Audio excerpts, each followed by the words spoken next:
বাংলার অন্যতম জনপ্রিয় রিয়্যালিটি শো দাদাগিরি নিয়ে দর্শকদের উত্তেজনা এখন তুঙ্গে। সৌরভ গঙ্গোপাধ্যায় এই শো থেকে সরে যাওয়ার পর থেকেই জল্পনা চলছিল সিজন 11-এর সঞ্চালক কে হতে চলেছেন। অনেক নাম সামনে এলো। সবচেয়ে বেশি আলোচনা ছিল টলিউড সুপারস্টার দেবকে নিয়ে। আর এবার সেই জল্পনাতেই যেন শিলমোহর টুরে গেল। সম্প্রতি নিজের সোশ্যাল মিডিয়ায় রহস্যময় একটি পোস্ট শেয়ার করেছেন দেব। সেখানে লেখা ছিল, নতুন সফর, নতুন শুরু, খুব শিগগিরই আসছে। পোস্টে ট্যাগ করা হয়েছে জি বাংলাকেও।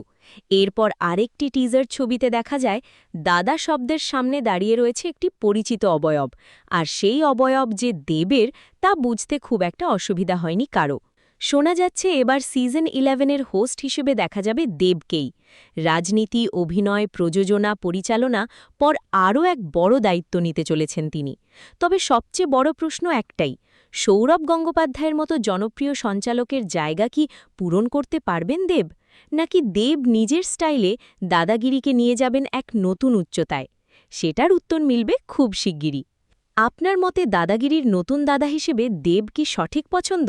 কমেন্টে লিখুন দেব নাকি সৌরভ। আর এমন আরও টলিউড ও বাংলা টিভির বড় আপডেট পেতে ফলো করতে ভুলবেন না।